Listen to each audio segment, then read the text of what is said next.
to occasion a miscarriage of justice and democracy. Lord Mayor, what's the fate of your relative Sulaiman, who has been allegedly arrested for alleged starting? No, I will not respond to that crap. Before we get there, Lord Mayor, this time round, you have won the 2 terms you have served massively. This time round, your main contender is a fellow opposition person. What is your comment about that? All right, the Lord Mayor. Right. Well, actually, majority of the opponents are from within the opposition. It's a demonstration that that Kampala is a stronghold for the opposition, and we are getting reports that actually the NRM has changed the tactics. They seem now to be adopting some of the opposition candidates to back them up in this exercise. But obviously, that is an exercise in futility. I doubt whether they can succeed in that, and I'm quite confident the people of Uganda, the people of Kampala know what to do. They are going to cast their vote wisely despite that particular maneuver. And what I want to assure you is that in regards to what you have stated here, the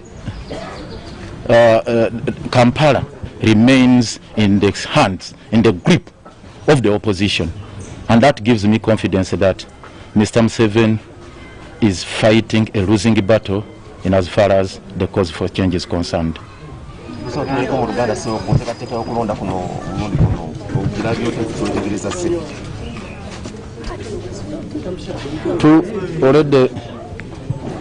Already tulina ebizibu mu exercise eno nti materials mu polling stations ezimu zebaleese enfu si zeezo eziteekeddwa okubeera ku polling stations ezo, n'okutandikira ddala ku polling station eyange wennondera wano mu Bulwa zone baleese material nga si za wano, era batugambye nti kati bakaleeta entuufu era okutonda kutandika butandisi. Ekyo kyeyolese mu polling stations endala nnyingi. Waliwo ey'okulubiri secondary school waliwo Nalukolongo, waliwo ey'omulule zone wano, waliwo endala nnyingi mu bitundu eby'Mutundwe, Ndeeba, Kabowa ne mu areas ez'Embuya Nakawa. Wamu osanga nga ebifaananyi nga obukonge bwe baleese buliko bifaananyi by'aba candidates ab'omu areas endala. Nga wane Nalukolongo baleese obukonge nga buliko bifaananyi bya candidate, ate owa mu kitundu ekirala Mutundwe nga talondera nga si wano tebamulonda wano, ne wano era owange mu Bulwa embeera y'emu bwetyo, ne walala mu bitundu ebirala. Ekibuli batubuulidde polling stations bwe baleese DR form ng'eri emu bweti, nga kisoboka kuba nti presiding officer ajja kukozesa DRFM kuba yabadde agamba exercise egende mu maaso yadde polling stations eri emu, yadde DR form eri emu. Ffe ne tukiwakanya kuba yagamba nti bafotokopingemu nga okulonda kuwedde. Tosobola kugamba nti ba agents baffe bajja kuleeta photocopy ya DR form ezo results tezibeera authentic. N'olw'ensonga eyo ffe tukiwakanyiza, tubagamba kale okutereeza ekyo wakiri bazifotokopinge ng'okulonda tekunnatandika, zitandika batandika okulonda zijjuzibwemu mu ink, then oluvannyuma balyoke bazisayininge zifaananeko ng'oligino yadde teziri oligino. Ekyo nabo badde bakyagiganye ne kireetawo process okubeera ng'ekyayimiridde. Ebyo bikulaga either electoral commission nti eri incompetent, nti eremeddwa okukola omulimu gwayo obulungi, obanga kigenderere ogezaako okwongera okutabangula ebyokulonda mu Kampala okumalamu abantu amaanyi babeere batono. Kubanga we twogerera kati abazze okulonda batono ddala, abantu tebajjumbidde nnyo okulonda kuno olw'ensonga nti bakoowu balonze emirundi mingi nga bye balonda bikyusibwa, bye balonda tebiraga nti muntu mutuufu gwe balonze, ate era ne balonda emintu mingi emirundi mingi nga balabibwa nti ebyokulonda bwe byabwe ebivaamu nga tebirina makulu naddala ku byo. Well, thank you so much, Michael Jordan Lukomwa in Wakaliga, where Elias Lukwago, the incumbent Lord Mayor, has done his voting and where he is a call. From what is happening now at the Lord Mayor's place in Rubaga, what do you have to say about it? Well, I think what the Lord Mayor, his last statement is misleading because he has come to power through an election. He was MP Central through an election, became the first Lord Mayor through an election. He's actually still the Lord Mayor through an election. So when he says that actually voting has lost meaning, that means he's a beneficiary of that system. He says that. What is he worried about? What is he worried about? Because he also made an allegation of this, of course, Kampala is a stronghold of the opposition. And he says the ruling NRM is trying to do some maneuvers, I think, to ally with some in the opposition. And this is just political gimmicks that he wants to bring forth, because if you actually push him to task, you pushed him to task now to say, who is the NRM backing, who is not Daniel Kaziwe, I think wouldn't be able to tell you that. No, I just want to say that because there is no cause for alarm, because in a multi-party dispensation, every party is at liberty to forge or to form an alliance with another party, as long as there is some kind of agreement with that. So it's not the first time it's going to happen. And in every election where you find that your candidate is weak, a party may decide and say, look here, our candidate is weak, let us support so and so. The opposition has done it a number of times, that you find that maybe DP's candidate is weak, and so okay, let us go for the FDC candidate. There are areas where you find that maybe the UPC candidate is strong, and it's okay, let us, as opposition, so it has worked everywhere. It is not the first time NRM is thinking of backing somebody. Let's go to the by-elections in Kamuli, where the whole Speaker of Parliament supported Salam Musumba. You remember the by-election where Kategere and Salam Musumba took it out. The Speaker came out strongly to support Kategere. So in northern Uganda, where FDC was strong, it was in 2006, they supported Norbert Mao as the chairperson LOC5 Guru. So it's not the first time really, it's happening, and I don't think really that should cause alarm. Well, okay, I'm just trying to look at the records here, and of course the voters in Kampala now. We have 1,280,409 voters in Kampala, but I was trying to look at the polling stations here that have the majority of the biggest numbers of voters, because it also needs to get us to where it was. If you look into the election that we just held last week, you'll notice that a woman member of parliament now, the MP-elect Shamim Malende, scored up to about 310 or 312,000 votes. Who do you think of these will actually get that threshold? Because that will actually tell us the turnout of how people came to vote, because Shamim Malende was voted by all the regions or divisions of Kampala.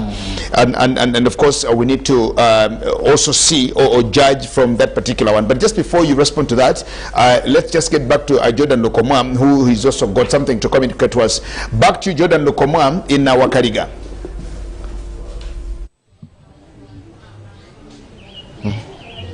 Okay. Yes, thank you so much, Jagenda Semakula. That we had a very brief address to us, the media fraternity, here at the Lord Mayor's home by himself. And among the key issues that he hinted on, there are misallocation, or they received voting materials that were not accurate for a number of polling stations in Rubaga mainly, and some parts of Chibuli. His comment about why today we are seeing opposition stalwarts going for each other's throat in this particular race, to him he's proud. He says that means Kampala is in the hands of the opposition and the NRM is still out in the race, although he's worried that probably some of the colleagues within the opposition have the NRM behind. So we shall get to see the details of that, and probably have it substantiated in any way. But that is his view about that comment, that question that I asked him. So we are now going to move towards the polling station where he's going to vote, and that will be our last update from this side. Then we'll connect to some other area to follow up another candidate, be it Nabila, Jose Chameleon, Kawoya, or anyone. So that is what we had from here at his home. Let's connect back to you when we get to the polling station where he's going to cast his ballot. Thank you so much, Jagenda. Gwatulaba ku Star TV na UBC tuli wano makaga Lord Mayor Arias Lukwago ngava kwogerako naffe abamawulire. Atubulidde nti wabaddewo embeera ey'ebyokulonda ebyaleeteddwa mu kitundu ky'e Lubaga wano ng'ebimu tebikwatagana bulungi nnyo, naye nti bagezezaako okulaba nga bapushinga Electoral Commission ebikyusa ebyo. Bw'avuddeawo tumubuuzizza nti Well, thank you so much, Jordan Lokomwa in Wakariga. We were trying to make these comparisons. The alliances themselves, do Ugandans understand these things? Or that's when the talk of the malls become? Do Ugandans actually understand these things?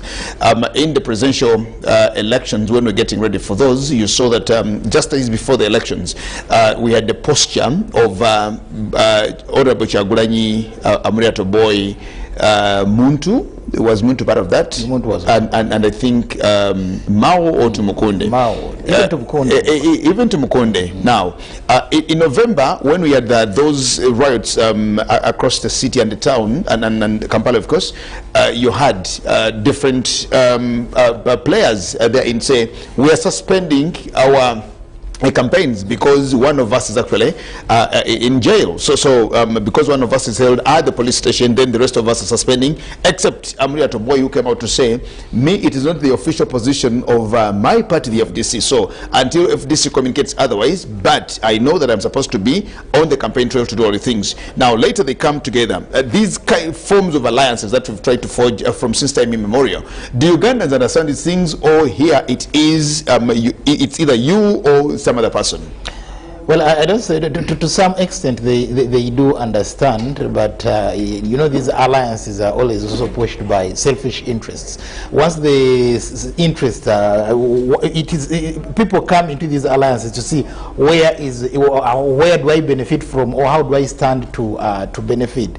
But in a multi-party dispensation, some areas you can't go it alone. You must have alliances. You have to ally with other stakeholders so that you can have chances of winning, especially if you're competing against a party like NRM that has the structures and also has the machinery that can help them win.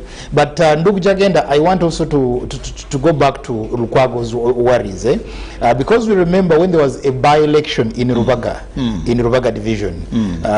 After the death of Winnie Makumbi. After the death of Winnie Makumbi. The voters' apathy was very high, and in that particular election, Sematimba won. So every other time, and Sematimba was the NRM candidate, so every other time there is voter apathy, it favors the ruling party. So I think he has every reason to worry, because here it has been tested in Kampala that the day the voter apathy was high, an NRM candidate won. Yes. So it needs to be we wait to see what actually comes out of this day's election. But from Kampala, let's get to the other towns or districts of Uganda where it's all happening, because this election is not an exclusive event of Kampala. It's happening in all the 146 districts and the different, of course, cities where it's happening. What do you expect as surprises today, or the most obvious things in this election?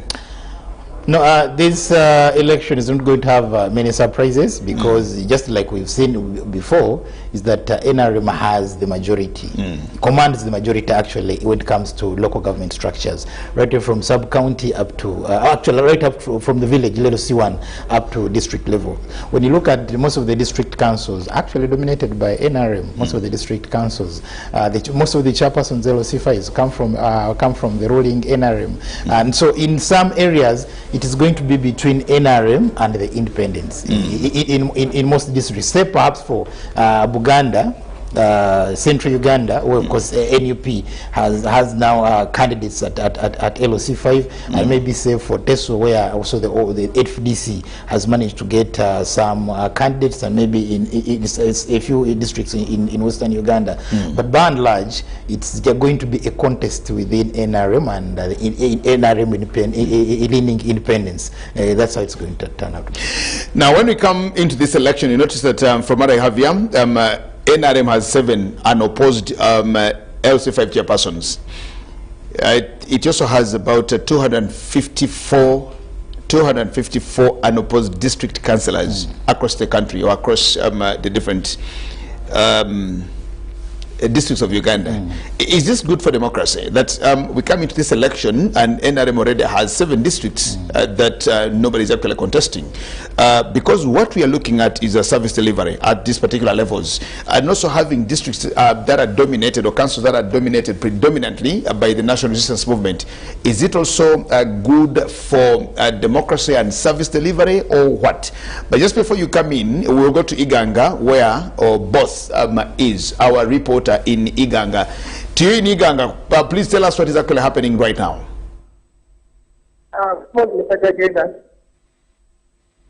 Hello. Yes, a very good morning, Ndugu. Tell us what is actually happening in Iganga. What's the situation like, and give us those updates in Iganga. In Iganga, the situation is normal. The law at the police station, the law is turned. The law turned up is. Hello. Yes, the turn up is. As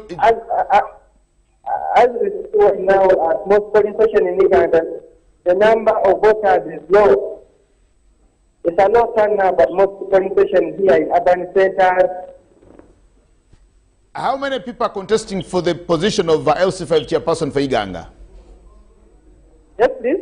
How many are contesting for that position in Iganga? Those who are contesting for LC5 in Iganga are fellow. Okay, 12, is every party represented, or you have a few parties and the rest are independents? Yes, please. How many parties of the 12, how many parties are represented amongst the 12 candidates? The candidates of LC5, they are fellow. Yes, they are 12, but from which political parties? Because I cannot get you well. Okay, we'll we'll get back to you later. We'll try to find a better connection and come to you. We just think there is some bit of a connection mismatch which we need to rectify and come back to you. But you could just see the videos there. The people actually are not coming out to vote. A handful of voters. Yes. And now here is Elias Lukwago going to do what he's supposed to do.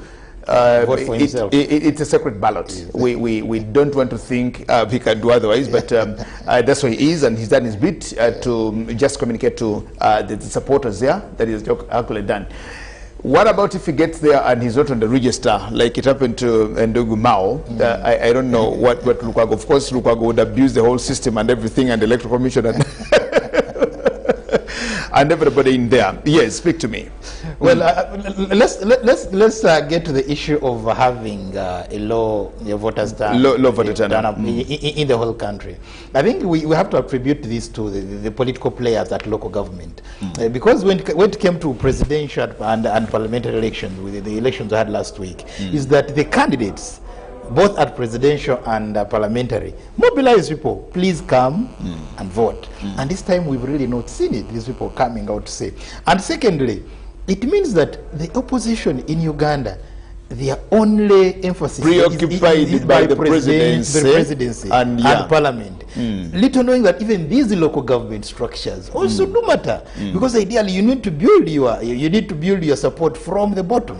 So this is where I think they get it wrong. And this is a departure from where we've seen opposition winning, because in countries where opposition has won, they actually even take every leadership position that is competed for serious, and they look for somebody who's going to compete at that level. Then the also other issue is that why the voter turn-up is also low, I think, is that there's nothing to fight for. At this level? At that level. For example, councillors. Some districts, a councillor, actually all districts, a councillor is paid per sitting. So some districts can even have 4 meetings a year. So ideally there's nothing, why should you invest a lot of money in that? In that? So there's nothing to fight for, to die for. But at MP and presidential, it is always a do or die because the stakes are high. Okay. Yes. Somebody has actually exposed Lukwago's vote here. It's now not been secret. It's actually been public that the cameras have actually zoomed into the Benson to show how he ticks himself. Well, he's done it to himself, and I think this is the wife, but I think it's also unfair. Because you may think your wife needs you there and your wife doesn't want you there. But now this is, to me, I feel...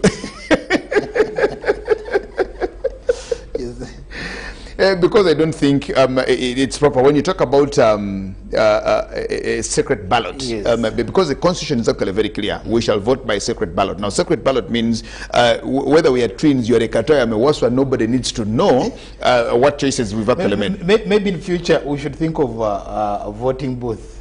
Yeah, of course, we've moved a long way. And then you can get to the... But I think we had a Chivera sometime. Yeah, there was also a time of a Chivera and some papyrus. but I think sometime we will actually get there. Now, these are some of the reforms that we need to get to, that you actually get in there you are alone and nobody can actually even tell. Yes. So you walk out and you think Patrick has actually given you even when you transport him there, and you don't know. But anyway, that's it. Lukwago here trying to address, but just look at the ballot paper itself. That's how long it is now. When you have so many contestants, that's the challenge of the ballot. It's like a bedsheet almost, but that's the way it is now. That also actually exposes your choice, because if you're voting for the person on the top, somebody can actually tell. Okay, if you're voting for somebody at the bottom, the manner in which you keep flipping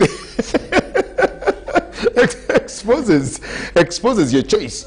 But Lukwago is there, and he's done the voting. He's voted for himself, and he's also voting for the councillors. For now, that's Rubaga. That's, I think, Rubaga North. It should be Rubaga North, yes. You see there is Rubaga North 1, Rubaga North 2 and 3 or something. So we actually do not know which Rubaga this is, but that's part of the Rubaga North constituency. And he gets now a better one. I'm calling it better because I think it doesn't have so many choices. It is shorter. It is shorter. It is shorter and smaller. But that's what it is. It's 11 o'clock, and we are taking you through the country to just let you know what is actually happening today. It's not a public holiday, but it's also a day that Ugandans need to continue engaging their civic right of going out to vote. Let's explain this voter apathy that we're seeing. Is it fatigue that when we put up all the steam to go for the presidential parliamentary elections, our steam and energies dry out once, especially because we get into this exercise well knowing the turnout and the results of the previous election? Does that also affect us? Do we need to engage in an election at the same time, or we need to space them, that it again comes back to us when we are hungry to do the voting? Well, conducting it at the same time, it would cause perhaps more confusion and to perhaps overstretch the Electoral Commission.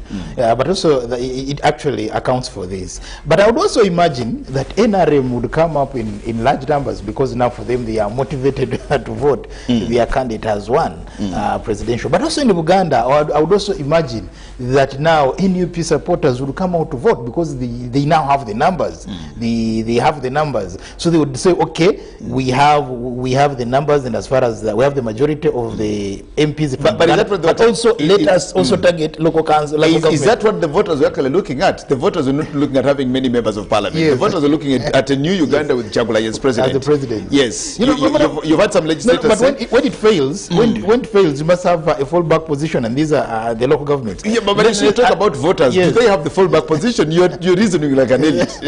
do the voters think about these things? So I just have to tell colleagues in the opposition that unless they want a president who's as lame as Tshisekedi, as toothless as Felix Tshisekedi, where he only has one member of parliament, and the only parliament is in the hands of his predecessor. So these are some of the issues that they should look at, because having a parliament that you don't control definitely becomes a challenge to you. The only advantage Tshisekedi has is that the constitution in Congo gives him the chance to dissolve parliament without affecting him. Yes, so he can dissolve parliament at any time and call for elections without necessarily him going through an election. That's the only advantage he has. But if you don't have such an advantage, then you actually end up wasting a lot of time.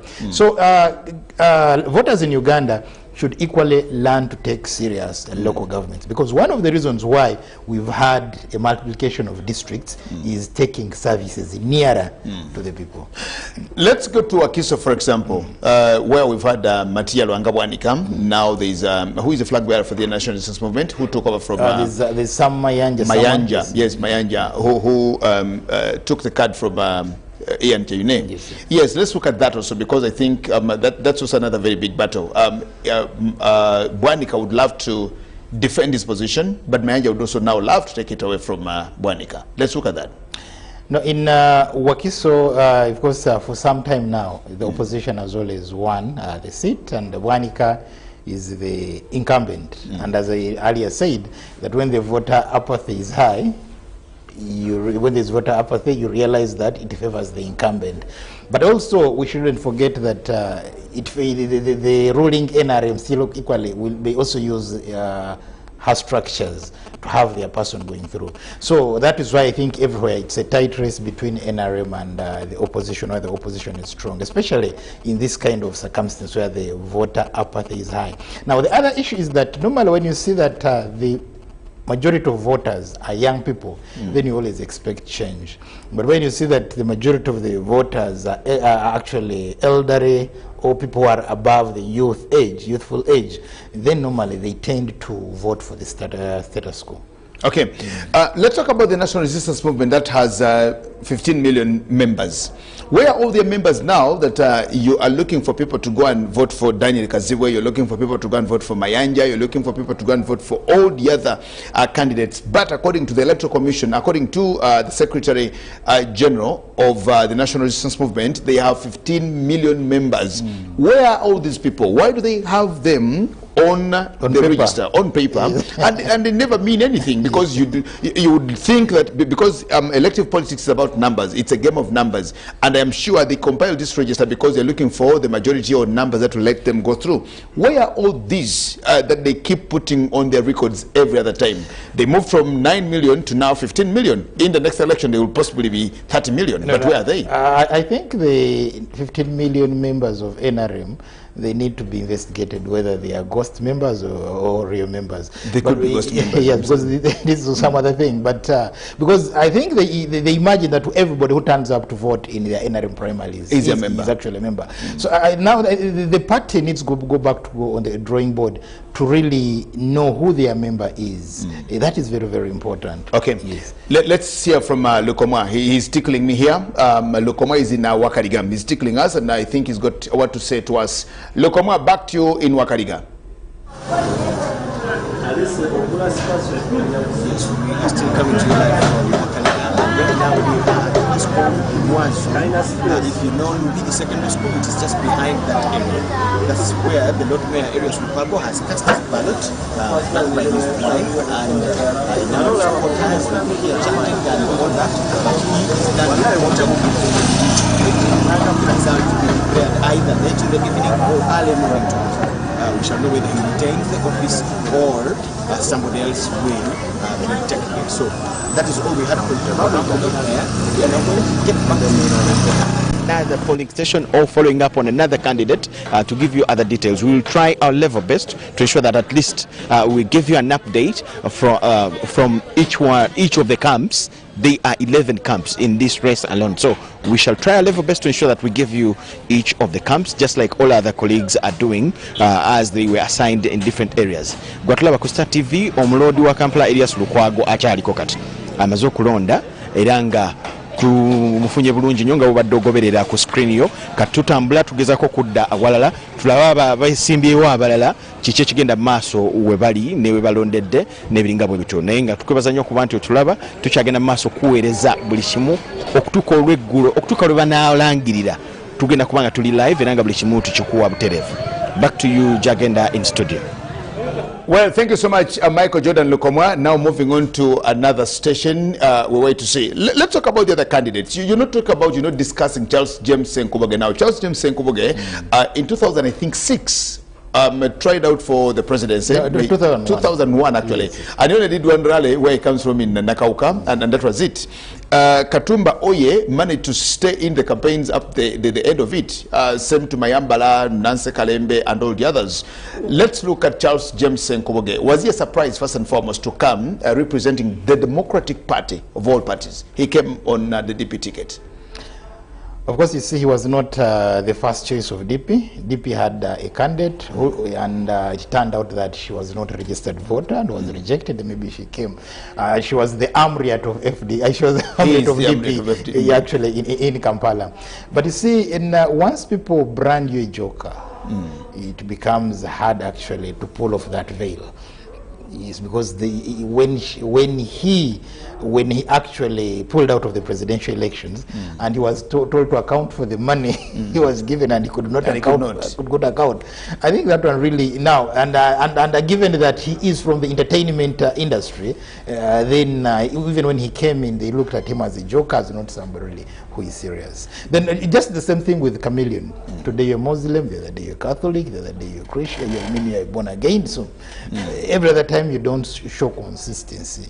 Then when you come out on such serious matters, especially Lord Mayor, you must have a track record of seriousness. People say, no, NUP denied giving Jose Mayanja, Jose Chameleon their flag, citing issues of name recognition, saying that the public knows Jose Chameleon and the public does not know Joseph Mayanja. And to them, that was an undoing, and they decided to pick on a candidate who they thought had a name recognition. And I think those were double standards, because even their principal, I think their principal is known as Bobby Wine. Very few actually know. No, but you see, he's the principal. He's the principal. So I'm saying those are double standards. You know, those are double standards. This is what I always say, that in the opposition, actually. Yes, because I had many campaign and trying to say, please don't vote for Bobby Wine, vote for Robert Chagula. But even out there, people were voting for Bobby Wine. Yes, not Chagula. The name that they know is Bobby Wine. So I think this was just really. So they denied Chameleon a ticket because of name recognition. Do you think he's actually managed to work on that to get there? Now, you'll notice that all of them, except Elias Lukwago and maybe Charles James Senkoboge, and Nabila, but the others, Ragadi, people know him as Ragadi now. Daniel Kaziwe is something that is just hard to market. Jose Chameleon to now marketing Joseph Mayanja. Do you think these could actually cost them the election? Just before we get to Arua, we have some updates coming in from Arua. If Arua is ready, then we'll hear from our correspondent Ndugu Odama in Arua. Could you please go ahead and speak to us, Odama? Yes, good morning. Good morning, Uganda. My name is Joseph. I'm calling from Arua. In terms of the environment for elections here, we see the security is flowing as usual. It is very peaceful. But of course, now the challenge comes to the turn-up of the voters. Polling stations this morning, both in the Arua city and currently where I am now is in Arua district, in a polling station called New Market. But of course, the turn-up is really as poor as any other person can see in any other district. But some of the issues here people are raising as far as the poor turn-up is concerned is that the effect of the presidential and parliamentary election has given both morale and demoralization to the voters, especially those whose candidates lost during the presidential and parliamentary elections. They don't have that vigor to come back to vote for LC5 seat, and they really started their voting processes very late, especially at Awing Primary School, where I first went there. The voting process started at 40 minutes, that is 20 minutes to 9, just because the people were unable to come in time so that the ballot box could be opened in their presence. And Arua district has 3 3 candidates. One Okwonzi Alfred, who is on NRM ticket. We have Mr. Angunda Michael, he's contesting on NUP. Then Abedua Jerry, he's an independent candidate who lost to Alfred Okwonzi during NRM primaries. And of course, in the Arua city, in the mayoral race, we have Charles Asiki. Charles Asiki is the former mayor of Arua municipality, who lost it to the incumbent Isa Kato Afeko, who is now independent also, and the incumbent NRM, not incumbent, but the NRM flag bearer for Arua city is Sam Wadri Nyakua. He's formerly the Arua district chairman. We have Matua Romano, who is also independent, and Steven is independent, and Madira Dennis, who is on FDC ticket.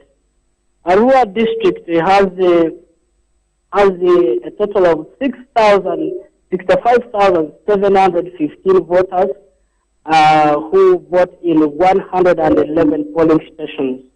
And the Arua city has 170,066 registered voters who vote in 289 polling stations. But as far as now the turn-up is concerned, we don't know what is going to happen in the next remaining hours up to 4. But of course, we also anticipate that the effect of not declaring today as a public holiday, the way it was done for presidential and parliamentary election, will also contribute to the low turnout, because here people will be busy in their businesses, busy in their gardens, when also the election process is going on here. This is the current situation in the Arua city and the Arua district. Well, thank you so much, Ndugu Dama in Arua. We thank you so much for those updates, and I will come back to you later in the day to continue feeding us and giving us information coming from Western region. He just talked about something very important, and he talked about this day not being a public holiday. Do you think that could also have caused the apathy here? Because it's not a public holiday, people in their offices, people in gardens, people in shops and doing all these things. Do you think that could have been a problem? Yeah, also? of course, voter apathy cannot be explained by only one reason, so that could be one of the factors also, which is actually very valid, because if it was a public holiday, I believe those who have gone to the garden, those who have gone to the market, those who are in offices, perhaps would have found time to go and queue and vote. So that is the other issue. But also the other reason that we also have to look at is maybe the opposition parties, because you remember before elections, they say, please turn out in large numbers, come and Chagulanyi was saying, come and we vote the dictator out. Muriat was saying, come and we vote the junta out. Now, immediately after elections, no, the whole process was a fraud. We cannot accept this. So again, instead of mobilizing, so look here, phase 1 is done of the elections. Now we're getting into another important phase where you need to manage the local government structure. I think that call was not there, and I believe it may cost the opposition, because it won't be surprising if we find that about 70 plus, 80 plus percent of those who are going to be voted actually are going to come from NRM. Now we have about 254 unopposed NRM. On average, those are about 12 districts, because councils now consist of around 20, at most 20 to 25 councillors. So those are about 10 or 12 district councils that and seven district chairpersons. Yes, so, and I'll just talk about those. The FDC has 2 unopposed district councils. NUP has 1, and there are 4 independents. How do you explain that with NRM being everywhere as a mass party? Would you expect that 2 FDC would actually go unopposed without the NRM coming on to oppose them? Yeah, because there are areas where definitely you realize that it will be a waste of time and resources. And resources. Even for NUP? Yes, even for noob. Yes, there are some areas you realize that it's a waste of time. And besides, when it comes to local governments, there's nothing to fight for, as I said, because look at how they are remunerated. How are they paid? They are paid per sitting. It's not like in Nigeria or in Kenya, where actually MCAs, members of the county assembly, or in Nigeria they call them members of the state houses, are paid handsomely. Actually, an MCA in Kenya gets close to 3 million Ugandan shillings. A member of the state house in Nigeria gets close something like 6 million Ugandan shillings. So you see, there is something to fight for. But here, where a member, actually a councillor, even a year may not raise 1 million. Yes. So and somebody would ask, do we even justify having these elections if we have people who those that would be participating don't want to go there because of the remuneration? They will say, why am I going to go there? And then this is how much I'm going to be paid. I'm not being paid anything. And then people would think, why would they go there?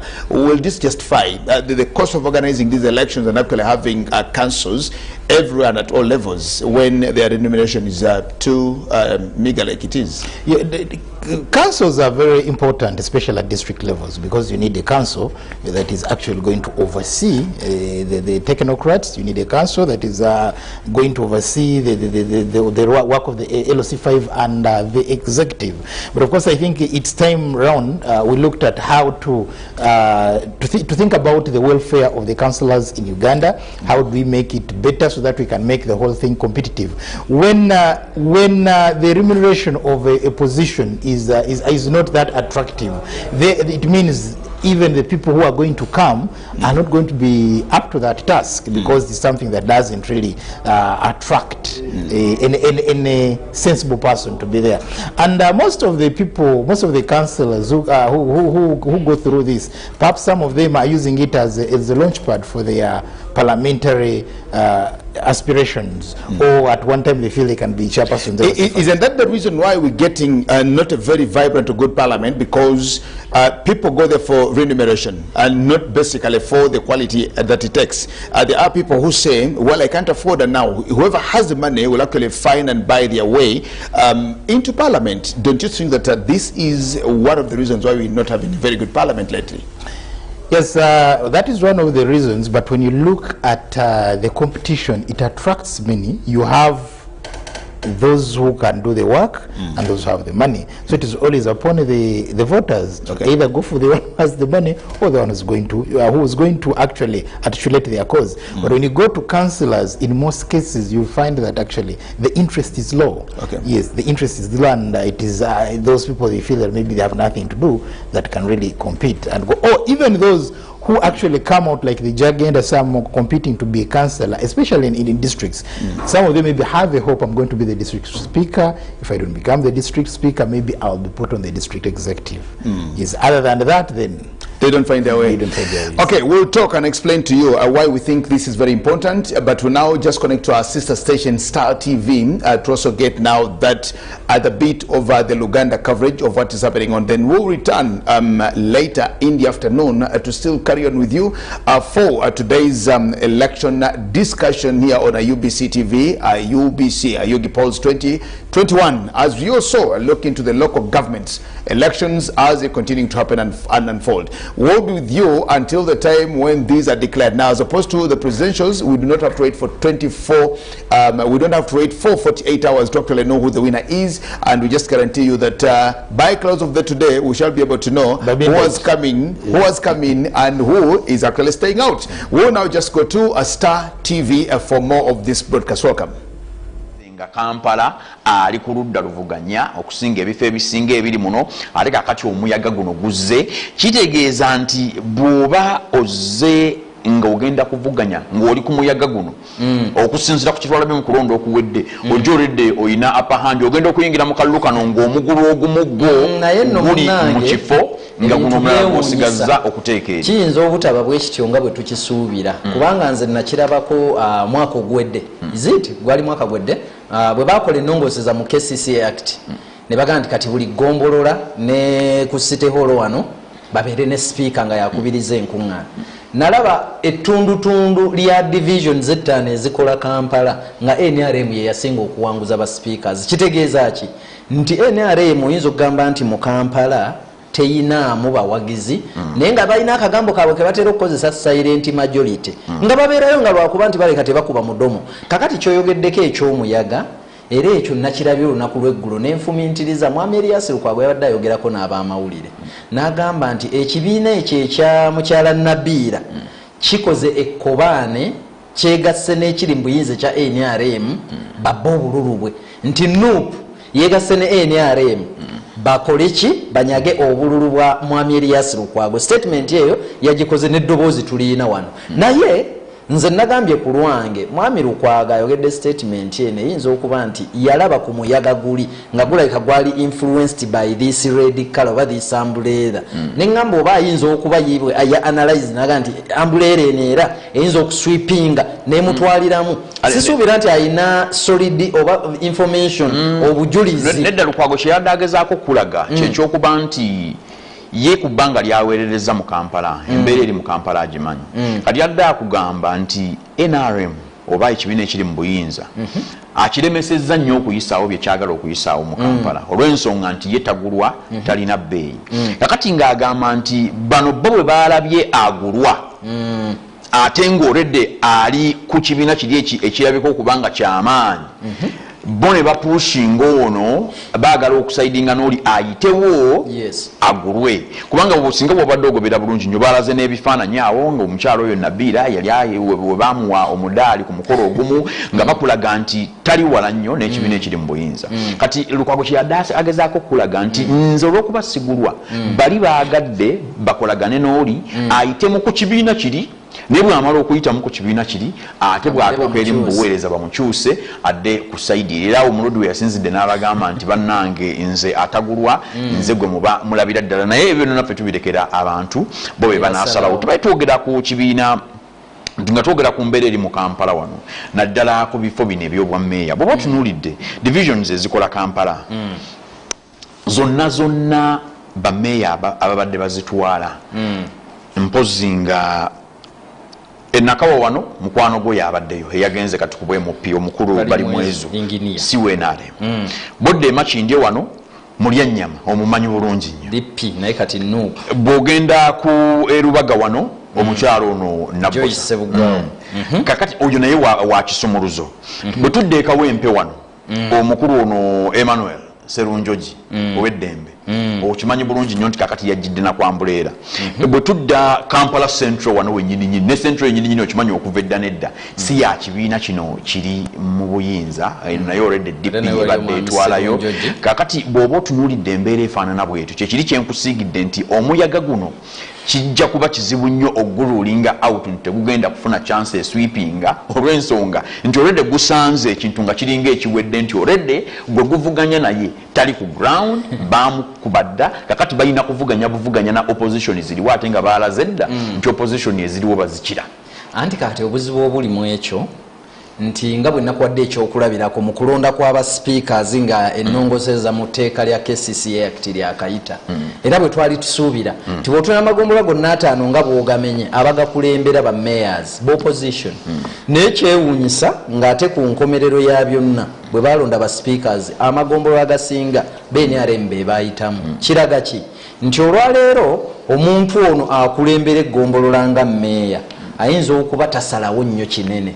ku kalulu taditamininga kinene ku kalulu omanyi enjawulo eri mu kalulu kano Jovan Balo jja kukkiriziganya nange ebyobufuzi bino tubadde twabiteeka nnyo ku level nga tebisukka nnyo bammeeya naba LC5 bw'oba otunuulidde akalulu ke tuzze tuyitamu nti bibadde birina we biraalira ne bituuka nga munnansi takyafaayo ani ajja ku mulundi guno bw'oba otunuulidde akalulu nga bwe katambula akalulu kano kagendera ddala paka ku bakansala ne bakansala LC3 amaanyi ge bataddemu ojja kwekanga ebifo ebimu ebiriko bakansala nga kuliko n'olukalala oluwera abantu 10 nga bavuganya ku bakansala ekitakaddeeko ku mulundi guli nga weesanga bakansala babiri either incumbent n'amuvuganya atya ate nga abalunzi tebafa nnyo ku kiri ku ground naye ku mulundi guno ndowooza nti omuyaga guno guyinza obutakoma bukomi kusindika bammeeya naye n'abantu abagenda okutuula mu kanso omuyaga gano tukyasuubira nti gugenda nakusindika abantu obuzibu ku Kampala eno gy'olaba nga bw'oleese omuyaga ogwa umbrella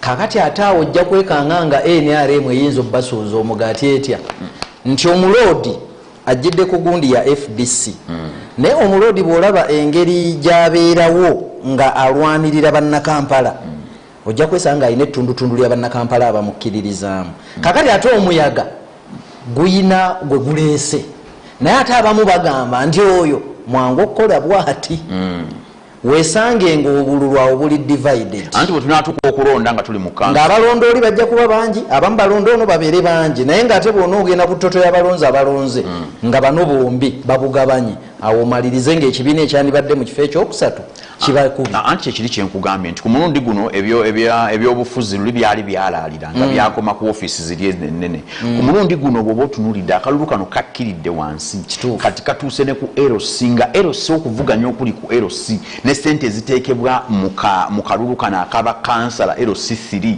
sente nyingi nnyo kikutegeeza nti bwe kibanga kati kituuse ku leve eyo kitegeeza kati abantu bafaayo nnyo ne kwani agenda mu kanso luli bw'oba ojjukira omukulu Muhammad Segirinya we yabeereranga kansala nga abantu abamu bamulabanga akola bye yakolanga naye nga tebamanyina kumanya kansala kyeki kansala akolangani era omukulu oyo Muhammad bakansala bamwebaze nnyo alina we yateeka obwa kansala nga bwolaba nti mu nsambagere gola alina kye yakola okuwanika ensambagere ne Muhammad oyo naye yateeka nnyo obwa kansala kussa eri awaggulu ne bagamba omuntu kansala naye abeera active mu byobufuzi bwati kakati bwe kibanga omuyaga guno gugenda ku influencing abantu abagenda mu kanso kitegeeza nti ogenda kwekanga ne basipiika bali betubadde twogerako ku mulundi guno tujja kwesanga kanso bwe beesingamu bambuleera kiyinza okuwa ekifaananyi ate ekirala ku basipiika engeri gye babadde balondemu kati jjukira eggombolola ng'eya Kampala Central omubaka eyawangudde si wa umbrella naye nga tewabaddewo wa umbrella kiraga ki ti ebintu bisobola okukyuka nti lire ebbugumu lyaliwo wiiki ewedde ku mulundi guno ne bijjanga birala nnyo factors nyingi nnyo ezisobola okukikola nti mu Kampala Central oyinza okwewunya nti ye lwaki wo ate wa umbrella teyawanguddewo so factors nyingi nnyo ezisobola okukola ekintu kino nenze nkakasa nti omuyaga yadde weeguli ebintu biyinza okukyukamu kuba eri ajja otutunuulira agambe nze kaŋŋende nnonde nti ebifo biri ku mutendera gwa palamenti babitusuuza nnyo kati ku luno twemobilizinge mu bungi naffe tubasuuze ku mutendera guno ekyo nakyo kikyasoboka nti banna NRM basobola okugamba nti ku mulundi guli twapafominga bubi mu Kampala babaka abasinga babatusuuza naye tukole nnyo tulabe nga naffe tuyitawo ku mulundi guno kikyasobokera ddala ne bagamba ku luno bwe tubayo luli twagwa obunafu twabuzudde ku mulundi guno obunafu bwaffe butuyamba ate okweddabulula tukolere wamu tugende tulonde omuloodi oba kansala abali ku mutendera gwa LC5 oba gwa bakansala abali ku 11 eya City Hall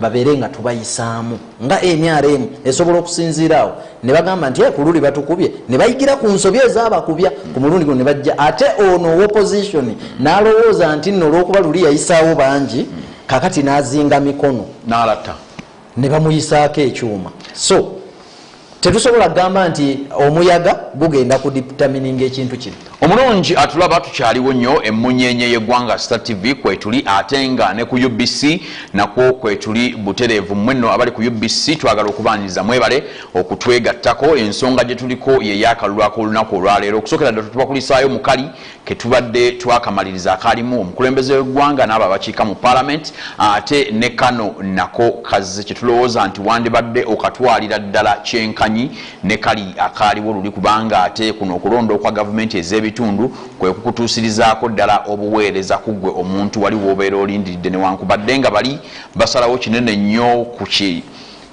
ku ku muwendo ki gwolina okufuna oba tundu kiri olina okufuna ku keeke y'eggwanga naye ate bwe bamala okutematema bwe babisindika eno wansi abakakasiza ddala nti ebintu bikutuuseeko be bano bennyininyini betuliko olunaku olwaleero. Kale twalabe tukubiriza ogende weetabe mu kulonda kuno. Twakutegeeza kutandikira ddala essaawa emu ey'okumakya newankubadde tuwuliddeko nti ewamu ebifo ebimu ebikozesebwa bituuseemu kikeerezi naye ate ng'akakiiko ak'ebyokulondako kabadde katukakasizza nti ebyabasoomooza ku mulundi guno babikozeeko era babadde bategeeza nti saawa emu yennyini okulonda kuno kujja kuba kutandika naye nga bw'omanyi ebyalobera Wannyindo okweggala byandibanga era nabo bennyini olumu bye bibalobera ate okutuukiriza nga byabasuubiza naye ku mulundi guli obuuma bwatusumbuwa nnyo Jovan Bale ate bw'oba otunuulidde akabanga akabaddewo okuva mukalulu kalina okutuuka kaakano banga siddene nnyo toyinza kulowooza nti bwekuba kwekuba mu ttooki nakwezza bujjoba nakubaako byakutereeza omulala ayinza okugamba nti akadde kabadde kabamala naye akadde kumpi tewabadde kubanga ate babadde baali mu kumaliriza biri bamaze obikompiringa babitereezezza ate nga mu kaseera ke kamu balina n'okuteeka bino mu nkola okulaba ne kuno okulonda kugenda mu maaso era tufunyeyo ebifo ebimu tulipootinze nti ekyo okulonda kuno kutuuse ebikozesebwa bituuse kikeerezi ate era n'obuuma nga ku mulundi guli naye kanjogerere nnyo ensonga y'okutuuka ekikeerezi bw'otunuulira kati akalulu ke tukuba olunaku olwaleero ebitebe bya district oba wano mu Kampala ekitebe kya KCCA wano ku State Hall nkakasanga byebivunaanyizibwa kati ku nsonga eno kati eri waggulu bo gwabwe bagukola aba Electoral Commission ne baweereza eno wansi ku zi district kakati tosobola kuŋŋamba nti Kampala wano ddala akabokisi oba obukonge butuuse leeti nga mu Kampala mwennyini abakulira ebyokulonda mu Kampala mwali era ebintu byennyini babisindise mu Kampala mwe byasuze eggombolola yonna gye bigenda okugenda ziri mu Kampala awamu nga ne boda nga boda in fact Kampala yonna ojetula ne boda kuba ku mulundi guli ezimu ku nsonga ezayogerwako zaali za ntambula nti entambula eno yabasumbuwa ebintu kwe kyava okutuuka ekikeerezi naye ku mulundi guno bwe kibanga ebintu byasuze kumpi mu district mwennyini kululi era byasula babisembeza byasulaebitebe bya district waliwo ekikyamu waliwo obunafu oba waliwo ekintu ekigenderere kye tutayinza kutegera kubanga ku buli kulonda okubaawo tulabanga bannaffe batugamba abalonzi feeno okulonda kutandisa kikeerezi olw'okuba ebintu twatuuse wano saa 12 tebinnatuuka kati ziri ssaawa 3 n'ogamba ye bw'oyogera ku kigambo ky'okuba nti wayinza okuba nga waliwo ensonga eŋŋenderera abali ku ludda oluvuganya abo bojjukira bulungi ku bimu bye beekwasa mu kalulu akawedde kye ekyokuba nti abakulu bano ab'ebyokulonda bwe baalabanga ebifo abavuganya abali ku ludda oluvuganya we balina amaanyi awo bo bagamba nti akakiiko kakolanga kakigenderedde ebintu bino ne bituuka kikeerezi okugezaako okuteekawo embeera ey'okutaataaganya era bw'oba ojjukira ne Segirinyo ono Muhammad yayogerako nti newe wali we yalondera kyakolwa naye abantu olw'okuba baali baamaliridde okulonda baasigalawo obusigazi ne balinda paka naye nti kati ku nsonga eyo tujjukire nti guli gwali mutendera gwa pulezidenti kati kano pulezidenti takaliimu ate era ekibiina oba abakakiiko ebyokulonda bwe baba nti libakobaane tujjukire nti ne betwandigambye nti balina bebafevalinga akalulu kano mwebali n'olwekyo nze mwebali abali favored by the other side if that is the case n'olwekyo nze ngamba ensonga yakwekwasa bwekwasa factors eziyinza okuleeta kino nti ebikozesebwa birwawo ensonga ey'ensimbi kubanga twalabako bambi isse eyo engeri gye yabonabonamu okufuna ssente yadde oluvannyuma baziba naye mu kusooka so singa bino babyetegekera dda singa baali babawa ssente mu budde kati oyinza okwesanga nti bwatuuse jjo oluusi sente tewali ezigenda otambuza naye nga bo bazibawa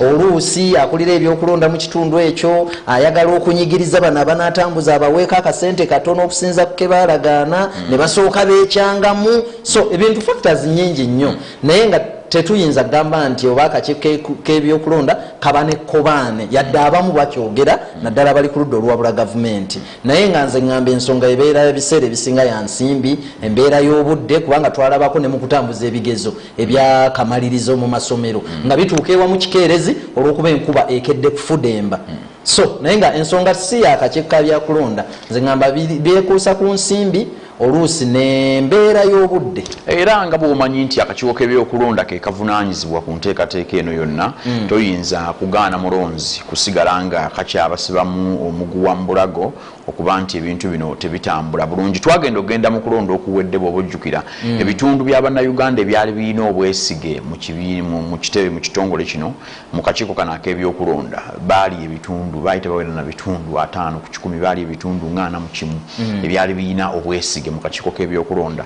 Kakiiko kano ke kamu ne kateekateeka okulonda kutwabadde nako ne tukuyitamu olunaku olw'eggulu walabye akakiiko akalwanirizi k'eddembe ery'obuntu ne kavudde ne kategeeza nti bukyanga wabaawo kulonda bo ebbanga libamazeewo ate kyankoze bulungi nti n'akulira akakiiko ako essaawa eno alabye ku kulonda okuwerako kubanga singa yabadde muvubuka nga Giovanni Bale n'aligambye nti oyo alabye obululu bumeka naye omukulu obululu bwazze alaba yagambye kano kaabadde ka mazima nabwenkanya ka mirembe agambye ku bululu bwe yalabye akano kabadde akyaludde okukalaba kino agenza okukyogera nga tweteekateeka okugenda mu kalulu kano kennyini akalulu akalimu oludda oluvuganya olwawukana ku bigambo bye byagamba nti akalulu kano kabadde kamazima nabwenkanya. Ku nsonga ya Uganda Human Rights Commission bwegamba nti akalulu kabadde kamazima nabwenkanya oyinza obutakiwakanya lwaki nti twalabye main rival ow'ekibiina ekiri mu buyinza kati tumutwale nti ye Nuupu omwogezi wa Nuupu yavuddeyo n'agamba nti affe aba Nuupu tetugambangako titugenda kuwawabira akakiiko k'ebyokulonda nti baatubbye akalulu wabula ffe kye twagamba okuwawabira akakiiko okuwawabira gavumenti n'ebitongole ebikuumaddembe nti byayingirira byasibira pulezidenti General mu makaage. Kati bw'oyogera bw'otyo oyinza okwesanga nti ekyokubeera nti akalulu kano kawedde nga ka mazima na bwenkanya ka mirembe kisoboka okuba ekituufu kubanga n'oli yennyini owa opposition yali mu kifo ekyokubiri bwakugamba nti ye tayogerangako ku byakuwawaabira kakiiko oba gavumenti nti obululu bwabbiddwa ye yagamba bagenda kuwawaabira gavumenti ku kyokusibira pulezidenti General Nuupu mu makaage. Kitegeeza nti naye abange eyakkiriziganyizza n'ebyavudde mu kulonda so bw'oyogera ku mirembe amazima n'obwenkanya mu kalulu ke twakamala nga ne main rival gwe baawangula nga naye yagambye tagenda mu kooti ku lwa results agenda mu kooti lwa kusibira pulezidenti General we waka. Nze ndowooza akakiiko awo ku sayidi eyo kyekwogera kyandiba ekituufu naye bw'oba otunuulidde ensonga eyaganye bali okugenda okuchallenginga alizaati zino mu mbuga z'amateeka ensonga ze bawa ziri kiriya bo bakugamba dda nti yonna yonna gye banaddukira tebalina gye baddukira wakiraba bwe baali balina ebbanga engeri gye babadde bayisibwamu nga bakuba kakuyege era bakugamba nti beekubira omulanga eri akakiiko k'ebyokulonda ne bavayo ne bakutegeeza nti okulonda kuno sikeeka tekuli mu ngalo z'akakiiko ako embeera erimu babyakwerinda bwe bagezaako okuwawaabira ab'ebyokwerinda babayisizza obubi era bakutegeeza nti gye bawaaba yennyini tejja kuvaayo kantu kati bayinza okuba nga bo bakirabye nga ne banagenda mu mbuga era tejja kuva kalungi ate jjukira bwe bubanga ddala mazima na bwenkanya sisuubira nti abantu beno nabe bali mu kwogera babijja buzi mu bbanga omukulu bwe bamusibidde mu nju ye nga tebamuganya na kufuna kyakulya amazima n'obwenkanya omukulu baali badde bamuleka ne bamuwa obukuumi gy'alaga kuba bwe bogamba nti agenda kugula kyakulya muwa obukuumi agenda agula ekyokulya era omuwa obukuumi akomewo naye bwogamba nti nno omuggalidde nze ndowooza nti awo enkola eri ey'amazima n'obwenkanya awo ebeegwira ate akalulu kano jjukira tekatandikira ku kulonda nakuggwera kukalangirira wabula kuviira ddala eri mu ntandikwa oze olina byolabye bingi nnyo nadde ensuubira omukulu ono okutuwa ku bintu bino byonna atubuulire nti okusinziira ku mbeera bweti kyatambudde bwe kiti n'okusinziira ku mbeera bweti naye bwe yabadde ayogera yeesigamye nnyo ku kulonda kuno okukkuba akalulu okuva ku 14 okutuuka wano olwokuba waaliwo emirembe kyendowooza nti okulonda election process eviira ddala erudde eri naye mbadde njagala tugendeko ku bammeeya bano bammeeya abeesimbye naddala mu kibuga Kampala abasinga obungi olunaku olw'eggulo babadde bawaga ebitagambika nga balaga nti buli omu eryanya alyewulira era nga beesunze akalulu kano ebitagambika. Twagala tusooke tufune ku maloboozi g'abantu bano omuli omuloodi Eriasi tugenda kufuna ne ku Nabiira Naggayi tulabe babadde bawaga batya kubanga twagala bino nabyo tubibajjukize ng'akalulu kawedde. Abasawo busaba bannakampala basalewo meeya agenda okubakulembera ekisanja ekiddako buli omu ku beesimbyewo yeesunga buwanguzi. Bano bwe tufunyeeko bagamba nti bafunye ekiseera ekimala okumatiza balonzi babalonde okulembera Kampala. Na FDC Sono Wanop babaddeko ku kulembeze. Mu mingi gye tutambuza era egikyagenda maaso. Tukoze plan nyingi. Waliwo ezifuga zonna gye bayita structural plan eyo tennaggwa naye nga tukyagitambuza era tusubira mu kisanja kino ina okuggwa. Abo ndowooza tulinga abatta omukago. Ekirungi nvudde ku bwawuma n'MP nga tebanyinaako nsonga nga banneesiza ebisanja bisatu. Kati ng'omukyala agezeseddwa nze ndowooza okwesimba mu kifo ekyo City Hall nkizo nnyo eri bannakampala era nabo batandise okiraba. Abamu nga Elias Lukwago bagamba nti ensonga si ya bibiina wabula omuntu eyeesimbyewo anaakolera abantu. Nabiira Nagayisa Empala agamba nti tafaayo oba obuwanguzi abufunira mu kibiina oba nedda naye ekikulu kukulembera Kampala okunogera ebizibu ebirimu eddagala. Zebannonda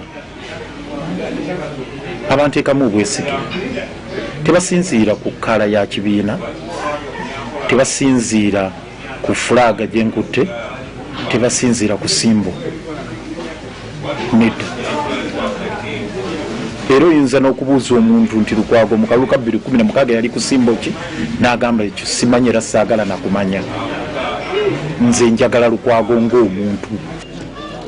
It is the existence of a political party like National Unity Platform is to vie for political office and win it. So if we have made it and we are popular, I think that's what political parties are supposed to be. Kaweya Innocent agamba essira wakuli kyekakkoze okusa Kampala ekolere ku mutimbagano. Nabagamba nti aleetinga n'ebizibu byabwe. Ekyokubiri nga bagamba obumanyirivu bwennyina ebintu tubanyonyodde busobola okukyusa ekibuga Kampala. Era nga manyi nti ekyo kyanjawulo nnyo ku bonna abeesimbyewo kubanga ng'amazima ganaayogerwa abalala bonna betwesimbewo either bannabyabufuzi either bayimbi either bakazannyikiriza. Joseph Mayanja essira litadde ku kunoonya buyambi okukyusa Kampala mu byenkulaakulana. Okuweereza nga essira lisimbe kusakira Kampala ebimugwanidde. Kampala bulamu ati obusasiro nga tusobodde ne China tukolagana bammeeya b'e China ne batudduukirako y'ensonga. Bano basuubira buwanguzi era nga Lukwago agamba nti obuwanguzi obubwe abuteeka ku bitundu 75 oba n'okusingawo ku 10. Songa Nabiira ye asuubira 7 ku 10. 11 nafuna ebitundu 75 ku 10. 2016 nenfuna 8 nga bukunukkiriza mu 8 mu 2 ku 10. Sirina kubuusabuusa nti nja kuba mulengi bwetera. 7 nja kuba nensedde naye kanjogera eyo. Buli bw'otandika okwe-editinga okugamba waayi notandika okuba nti nno waliwo olabye obunafu mugu ng'ate gwe nannyini maanyi agasobola okulabika ne mubuliwo. Nze ndowooza ekyo kiba kikyamu, nze ndaba buwanguzi. Joseph Mayanja agamba nti Lukwago takoledde bantu so nga Nabiira agamba nti Lukwago abadde muzibu okukola naye era nga buli kiseera abeera mu kwemulugunya. Tubabuuza kwalibadde kwe twalibadde tusuubira tubagezezzaako okudogera eddagala kubanga jjukira abakulu abo abali mu ntebe ezo bo wakafula eddala kalimu tebaagala kuvaayo. Kyebabuuza omuntu abadde mu ofiisi emyaka 10 ate oyagala tukongera 5 ki ekikulemye okukola myaka 10 kyogenda okukola myaka mu myaka 10 kyogenda okukola myaka 5. Bw'oba tosobola controllinga tempa ng'olina entondo ng'olina amalala nga gwe ebitiibwa obyagala nnyo bakansala oba tojja basobola kuba nabo bakulembeze babalonzi. Nze ndowooza Kampala ebonyeebonye emyaka 10 olw'okuba nti ekifo eyakigendamu yali alowooza kiri pasono. Bonna bakoze enteekateeka z'okukuuma akalulu kaabwe era nga tewali asuubira nti kajja kubeera k'amazima. Mu mbeera yeemu yeetu kubanga twawulidde edda n'amawulire agalaga nti abantu bano bateekerateekera okubbira omu ku bacandidates abali ku sayidi ey'opposition nga baavudde dda ku candidate owaabwe. Ffe tetutudde tweteesereza okubanga nga kuba polling stations mwe baagala okububbira baazitubuulidde. Balina experience mu kupalapalanya akalulu naye nja kugamba nti abavubuka guno omulembe abavubuka tuli basajja bagezi nnyo era amaaso gakanudde tuli ready nnyo okulabika nti tukuma akalupa ffe okusomoozebwa okulya omukubo naye bisigadde sisubira nti bagenda kutaataganya abalonzi bagenda kulonda babadde bawangula olwalmeya wa Kampala babba nnyo akalulu naye ekyo tukisuubira enkya naye kati tugenda kudeploying era twadeployinze dda abantu abalina okakuma mu ngeri y'enjawulo. Of course tugenda kukozesa abantu naye ngeri gye batugana okutambuza drone camera zetwali twagula ku polling station n'amasimu ne bagagaana ate nga tuli ba digitalization tugenda kukozesa ebifaananyi ebya satellite ebyenjawulo tubitapinga ku buli polling station kuba twazimappinga ddazonazonazona genfuna abantu abasinga baagala kwata mu bokisi baagala kukola ki nze kyendowooza nti bwoba onoonyeza akalulu weesiga abantu ekinaava mu bokisi nze mbaddewo by the way nze bokisi z'abantu nze nninda kiva mu bokisi nze neewala nti ekifo tekitwemazaamu tuka okubanga ogamba nze nzita omuntu nze nkakwatamu nze bikonde mbadde njagala tulage obuvunaanyizibwa mu kalulu kenkya. Ebimu ku bizibu bye bagamba okutandikirako nga batuuse mu ntebe kwe kunogera ekizibu ky'ebbula ly'emirimu eddagala, entambula, amataba aganjaala, buli nkuba lwetonya, ebifo ebisanyukirwamu n'ebirala. Ndi Nafuka Farida mu Kampala.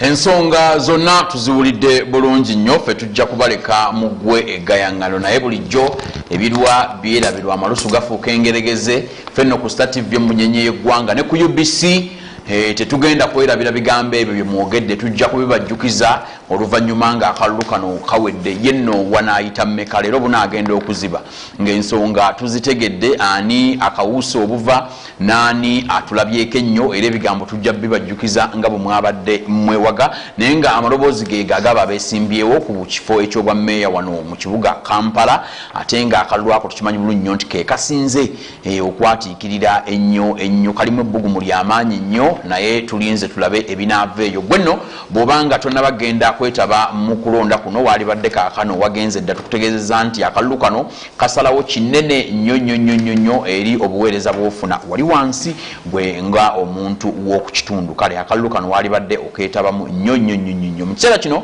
twegattiddwako, natandise ne munnange Jovan Bale era akyaliwo, naye ate neegattiddwako munnange gwe tutera okuba naye mu nsonga zino nga tuzitunuulira nga tuzikuba mu tooki, omukulu Mukuba Byas. Yalumbye dda ate nga tukimanyi bulungi nnyo nti ebintu bino ebya gavumenti z'ebitundu y'omu ku abo abaziweererezaamu era abazibaddemu okumala akabanga, era ye zimuli ku mutima ekintu ekikolagana ne gavumenti z'ebitundu.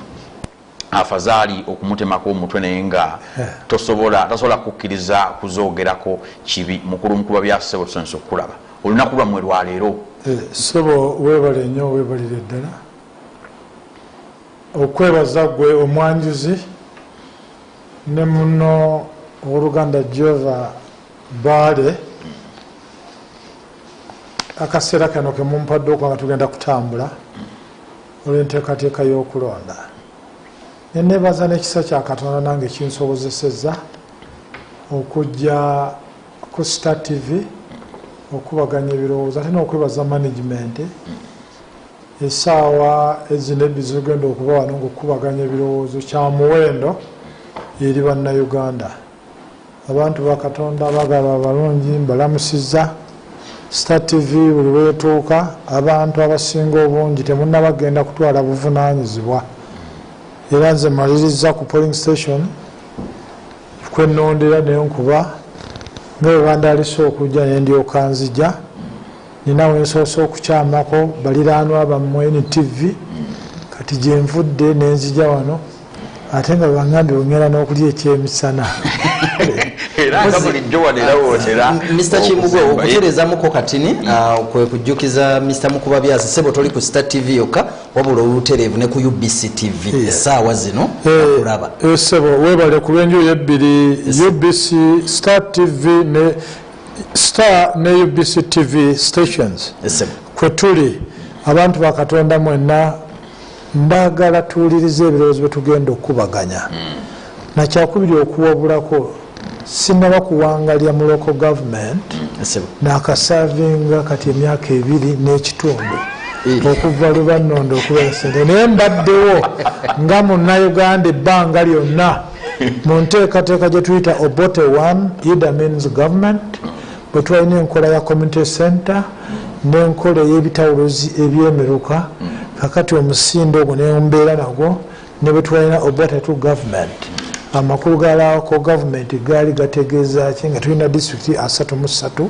olwaliro nga tulina disitulikiti n'ebibuga 146 kakati awo yembeera nayenza okuweereza tinenkwata stampu nenkubako emyaka giri 2 n'ekitundu era sebo twagala okwebaza kuba okuva ebbanga eryo lyonna lyobaddewo yensonga lwaki buli lwenkwanjula nkugamba nti ekintu kino kiwangaliddemu kuba gavumenti z'ebitundu zo zoolaba zibadde nnyingi nnyo newankubadde nga stampu yalwawo bulwi okutuuka mu ngalo netwagala okuyozaayoza n'okwongera omujjukiza stampu yamutuuka mu ngalo n'okwongera omujjukiza nti luli agambye disitulikiti zaali 33 olwayo zigiri 146 n'ebibuga biri ku levo ya disitulikiti naye era kyetusooka okujjukira ku nsonga eyo nti bwe twagenda mu nkola ya decentralization abantu jjukira nti beeyongedde obungi bwe mwabeera ne disitulikiti 33 bannayuganda baali bameka olwaleero bali bameka kakati kyokola nti nnyingiko okwongera okusindika obuweereza wansi ku muntu wa bulijjo sebo weebale nnyo mukulu baale kyaleese abangi bw'abantu ate government sitting government NRM today ate ekyo si kyegoberera lwaki tuli mu mbeera political gender mandatory Wakiso gyenkedde okukubira akalulu tuli mu land area square kilometer ziri 1288 abato n'abakulu obukadde 2,991 n'ekitundu tulina ebyalo 702 emiruka 147 town council amagombolola ne divisions za municipality ziri 27 ebifo ebironderwamu tulina 1434 abalonzi tuyakakadde kamu mu 18,000 Bugisu sub-region erina disitulikiti 6 n'ekibuga Mbale kimu units 7 Bugisu sub-region yonna the Greater Mbale of 1980 erina land area ya 2,219 erina abato n'abakulu akakadde kamu 76 erina abalonzi 67 erina ebifo ebironderwamu 1,079 olwaleero erina ebyalo 7,266 erina emiruka 845 erina amagombolola divisions ne town councils 177 mu budget allocation ya local government Wakiso omwaka gw'ebyensimbi 2022 afuna obuwumbi 77.2 Bugisu sub-region etenkanankana na Wakiso yafuna obuwumbi 177.2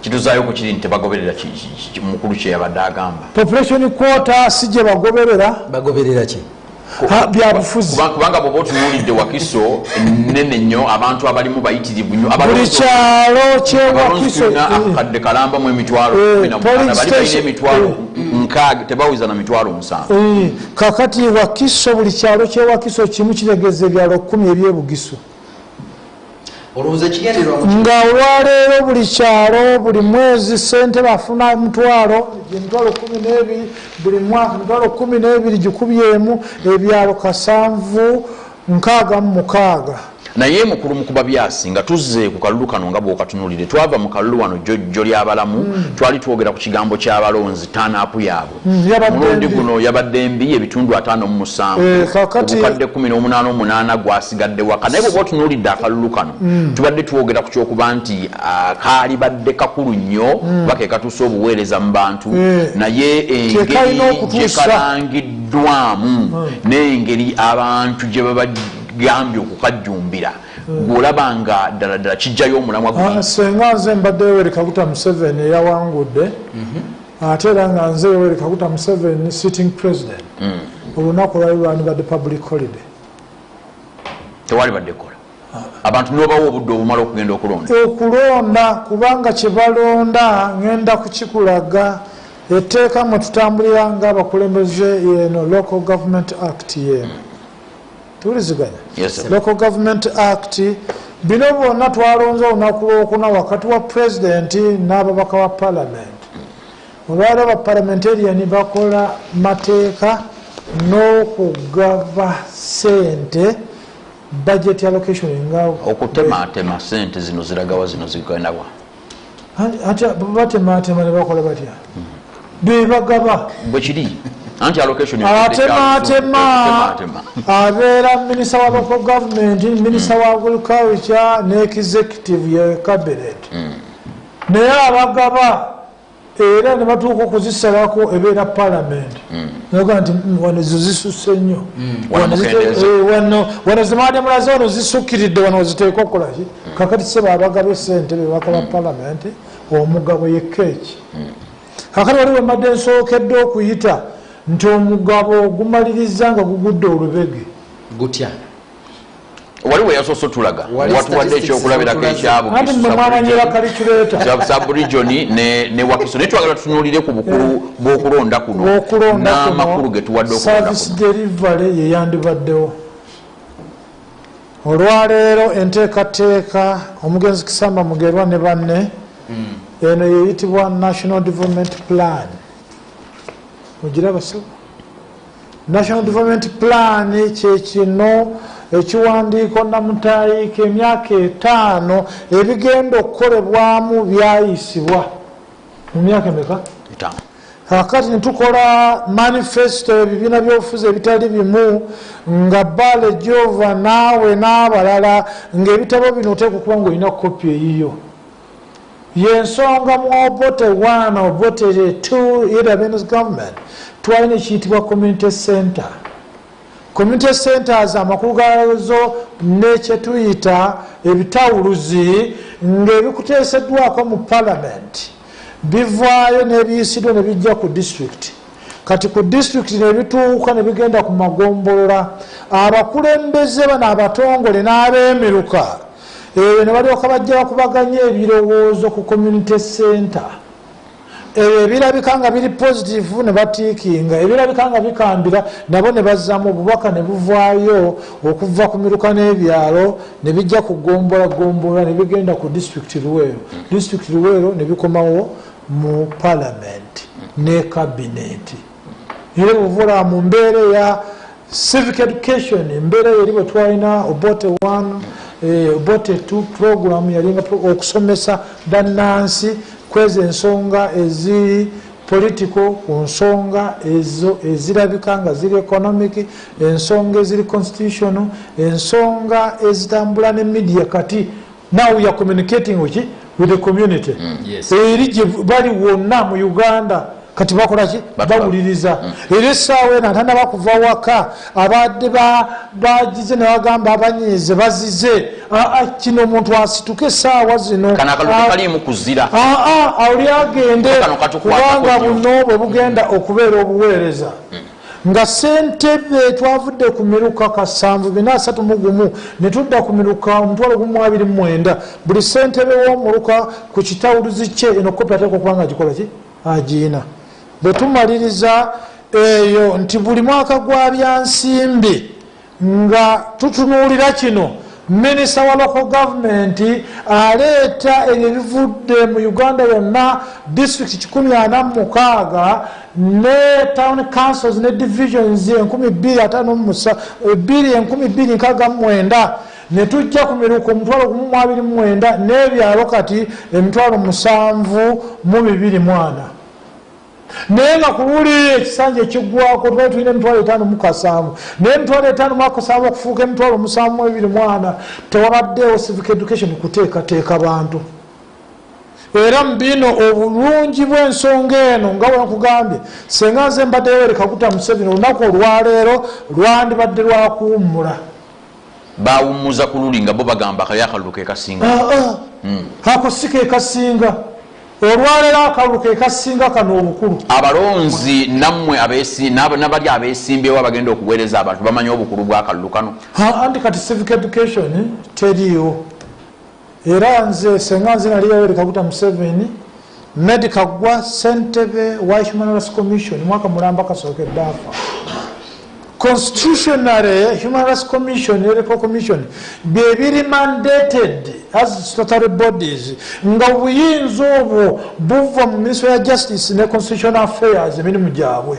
Amaka obukadde 8 plus obuli mu Uganda ne administrative units zenkulaze awamu ne lower local government ne higher local government ezo okubanga bakubaganya ebirowoozo kyovudde olaba olwaliro ogenda mu kibuga Kampala ng'abantu 11 beesimbyewo. Okuba byasuwa ekubyemukko ku ndobo ogenze n'otegeeza eggwanga nti parliament ebeerawo ne bayisa budget ne batemaatema ne basindika wansi eno.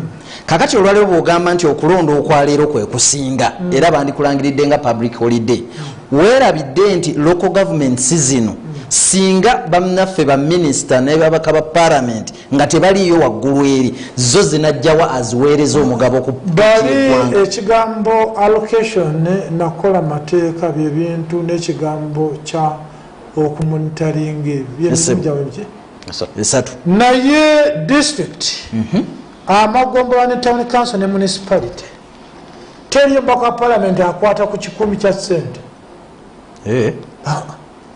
Budget speeches buli mwaka zezino Matia Kasaija n'abamusooka bw'amala wakola budget speech wegenda okutambula emabega budget speech ne balaga allocation approved the local government budget allocation for financial 2020-2021 in Uganda shilling. Nebakulaga district bali okuva Adjumani vote number 5 okujja kweyo esembayo namba 79 tikotida municipal council. Nebalaga obuwumbi bwaki ze sente wano. Ne munteekateeka y'abaka parliament buli mwaka tewaliwo balaga kukwata ku sente zibeera mu government ez'ebitundu ku district town councils, divisions, ne amagombolola awamu ne municipality. Mukulu mukuba byasi njagala tugende ku nnonda engeri gye tulondamu essaawa zino ennonda gye tulondamu ogimanyi bulungi nnyo ensonga kati za kulonda kikiriko ensonga za kulonda kikivuga ensonga za kulonda muyaga ki oguliwo nga twerabidde nti ebintu abantu bano betusindikayo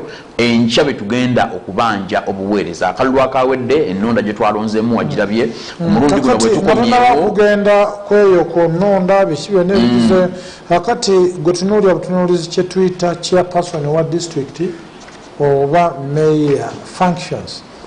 District chairperson, a person qualified to be elected a member of parliament at least 30 years and not more than 75 years of age, and a person ordinarily resident in that district.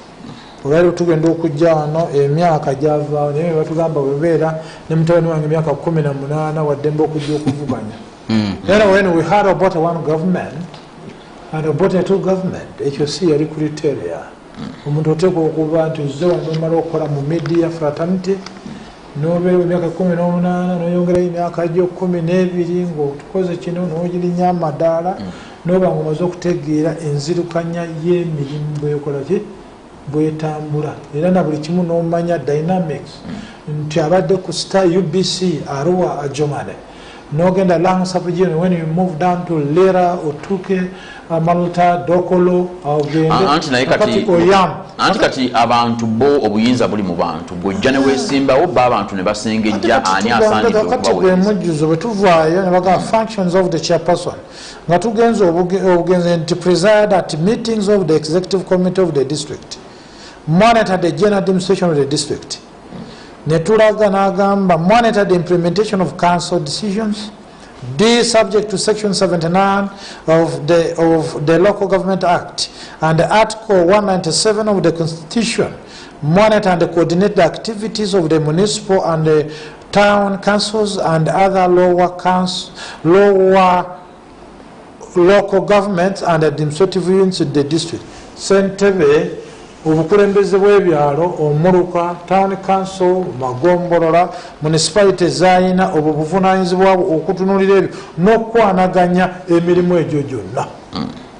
Yani ye Ssentebe. Bino mbaka palamenti si bibye. Ate buno buvunaanyizibwa bwani? Bwa Ssentebe. Chairman wa district. Era bwe baali balaga nti omuntu ekiteeka okubanga emyaka giri soba, myaka 375. Ombaka parliament yayiriko myaka kati twakendezeza kati wadukendezeza naye amakulu gaabyo ssemateeka bwe yali akolebwa wali ku Serena abantu bwe baatuulanga okubaganya ebirowoozo anti bagenza okukiraba ng'obeera osibiddeyo abantu oli asobola okuba nga alina emyaka 3 nga naye alina emyaka 3 naye ng'experience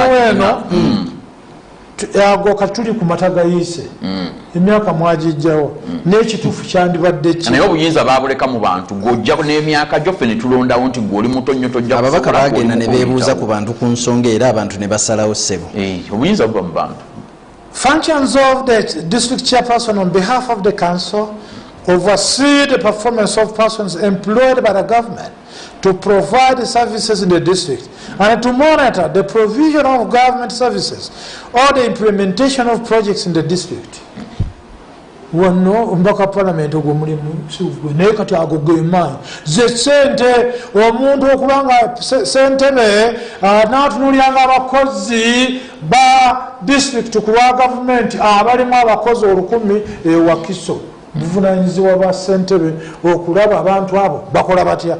Era ku lwa gavumenti emirimu gyayo minisitule y'ebyobulamu, minisitule y'ebyobulimi, minisitule ya ICT era byonna bigwa mu district butereevu. Mukulu mukuba byasi obuvunaanyizibwa tubirabye naye bw'otunuulira obuweereza obw'abantu abalondebwa mu yafeesi zino ebintu bino bye bakola buno bwe buweereza bwe batuusa ku bantu. Wakati n'abeera nga ye supervisor ye minister owa local government yenanyini buvunaanyizibwa bw'atuuka mu ntebe bino bye bakola bibadde balina okukola. Mwami mukuba byasi ekyakyo olina okusooka ojjukire abantu bano singa bwe bamala okulondebwa mu ofiisi zino bagenda ne bagamba abalonzi baabwe nti nze gavumenti eri mu buyinza oba ekibiina ekiri mu buyinza olw'okuba sikiwagira kyova olaba ssente tebampa.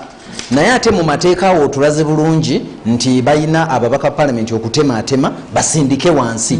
Obunafu obwo palamenti yebeeremeseza district eyo oboona okubeera nga opposition kyekireeta embeera. Kubanga mu palamenti tubeera n'obukiiko obw'enjawulo. Essebo aka budget tulina akakiiko ak'ebyobulimi kakati gwe twala kyemba wadde example okutandikira ku Wakiso district mu palamenti erina ababaka 10.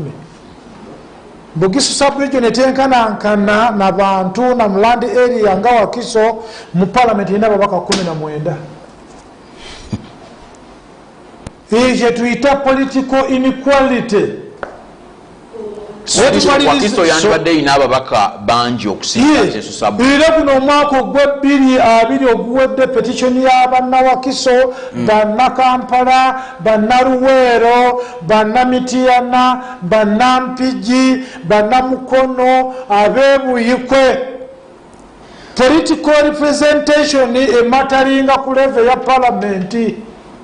Committees zino omaliriza ab'ewakiso tubaye tulinayo baminisita 2 abo tebatuula ku bukiiko kati Wakiso yebe erina ababaka 7 naye eri ebukiso bafuna baminisita 3-4 bakyalina wo allowance ababaka wa parliament abagenda ku bukiiko obw'enjawulo 15. Mwami Mukuba byase era somesa omulabi wa TV ya UBC ne Star TV.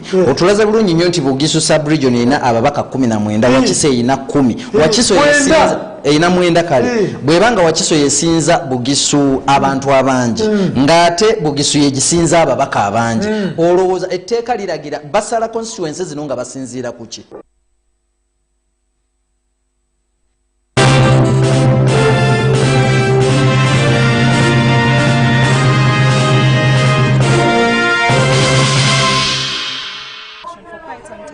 Yes. How are you trying to change this history? Yes.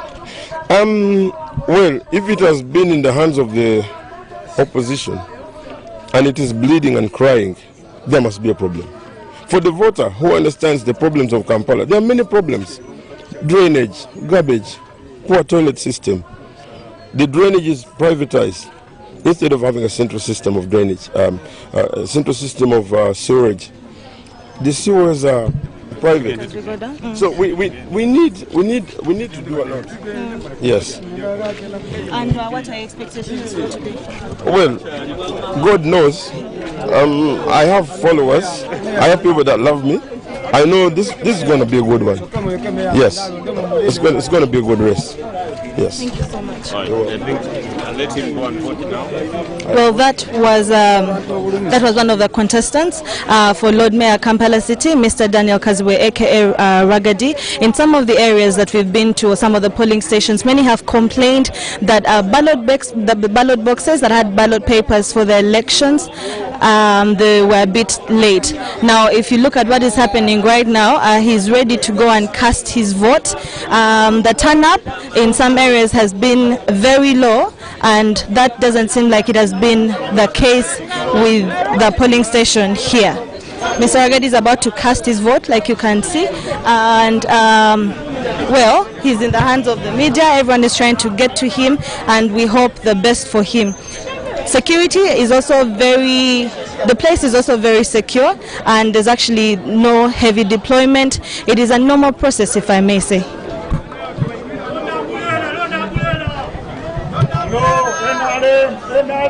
Well, the different at this area, in this area, Chizungu LC1 polling station, so many people are here to also witness Ragadi, aka always known as Daniel Kaziwe, cast his vote. People are very excited. He says that he's very excited because he has helped different people in this area, and he believes he's the only suitable candidate for this position. As you can see, many people around this area already cast their vote, and they also were part of this process. Yes. He has already ticked. Earlier on in the presidential and parliamentary elections, we weren't allowed.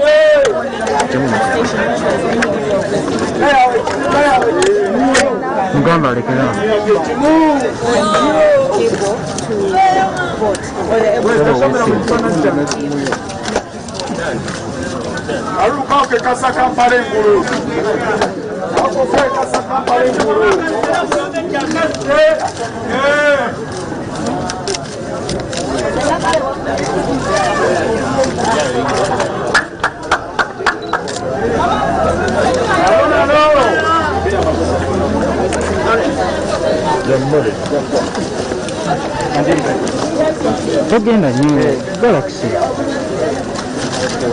ndaba genda kulala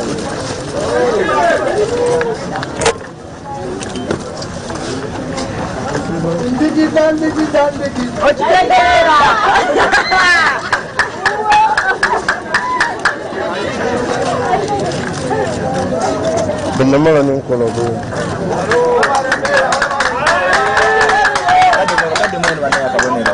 just akabonero kakokoze kanzire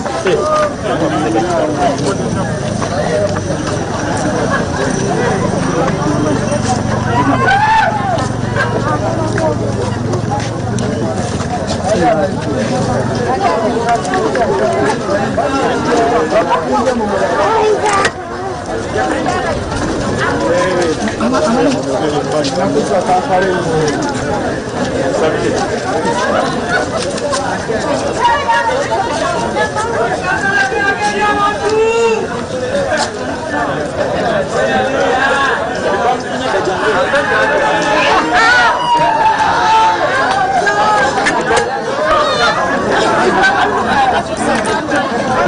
Kandika, we're going to talk to the presiding.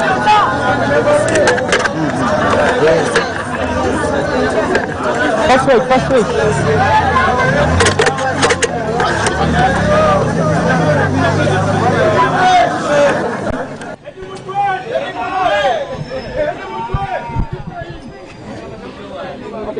Okay.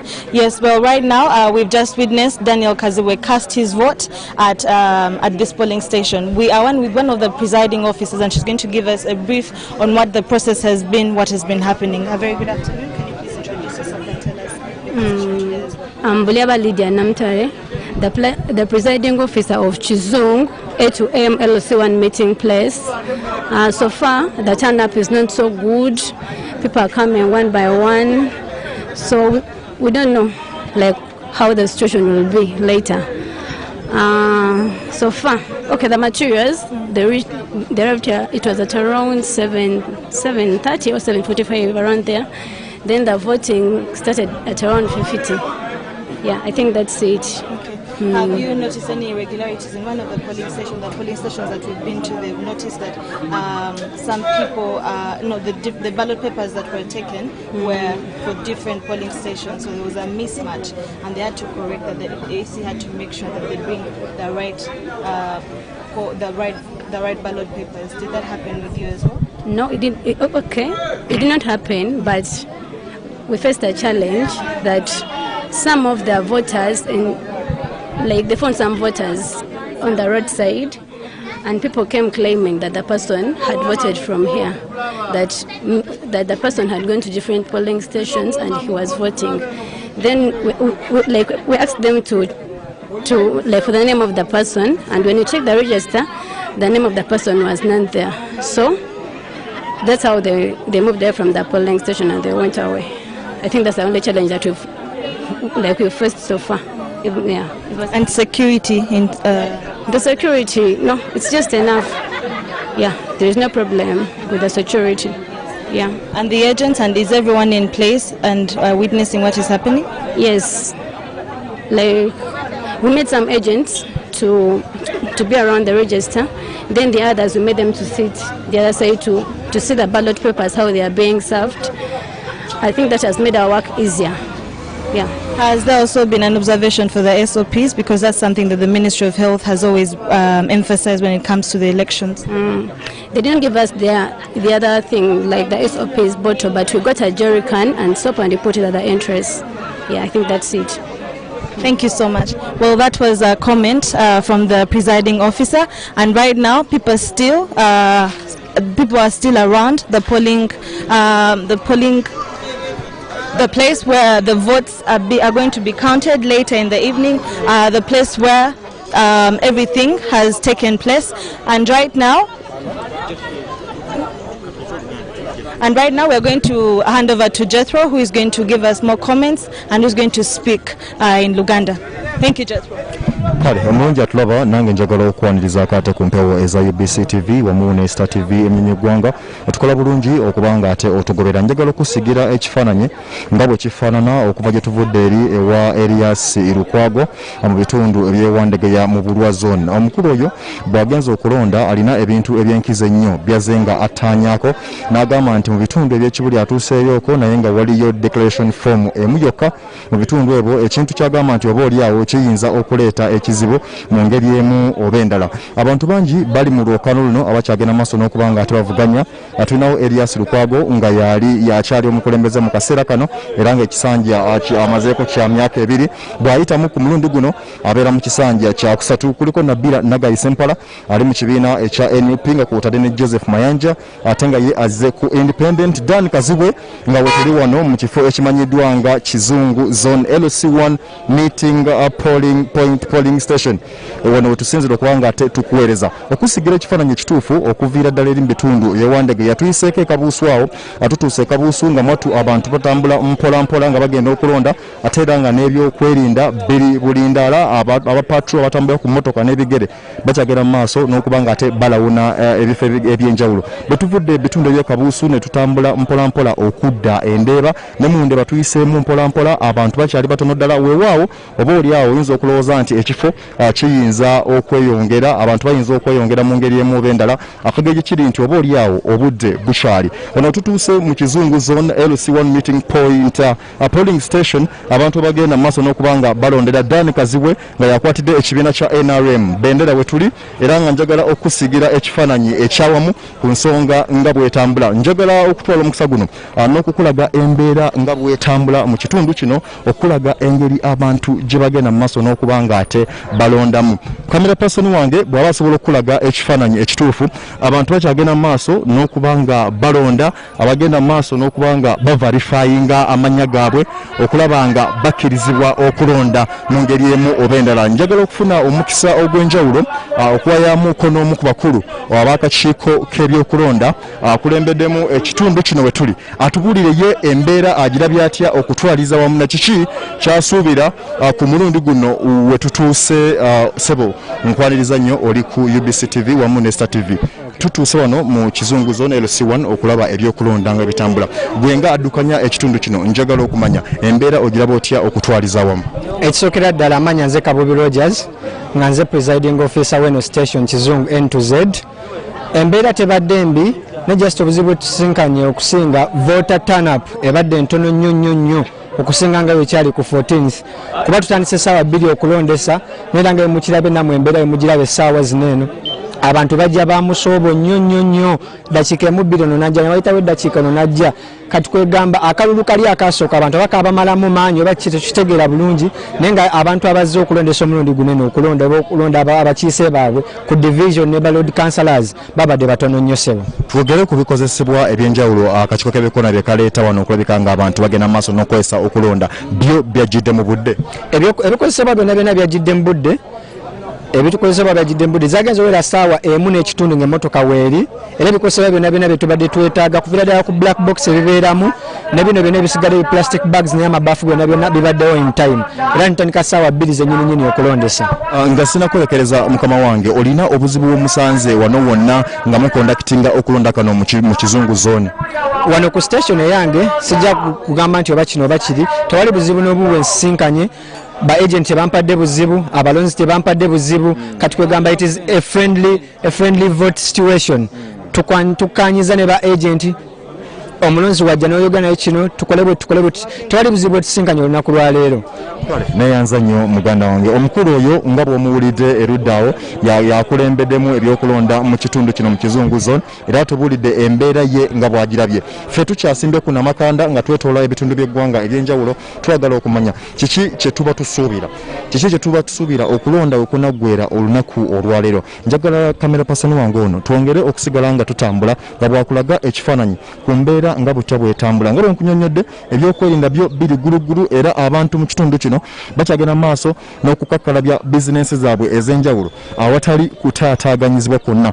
Njagala omwefu omulungi alaba UBC TV ne Star TV onzikirize nkomewo mu studios, naye nga tugenda kusigala nga ate tubaweereza butereevu.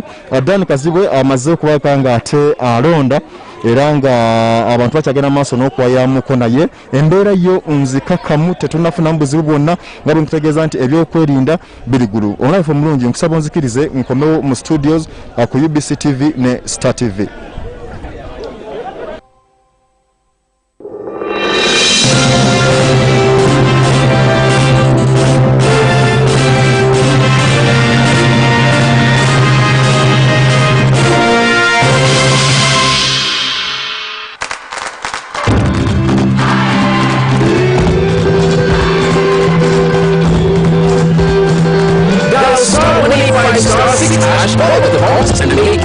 School fees payments. Airtel Money. Instant, secure, borderless.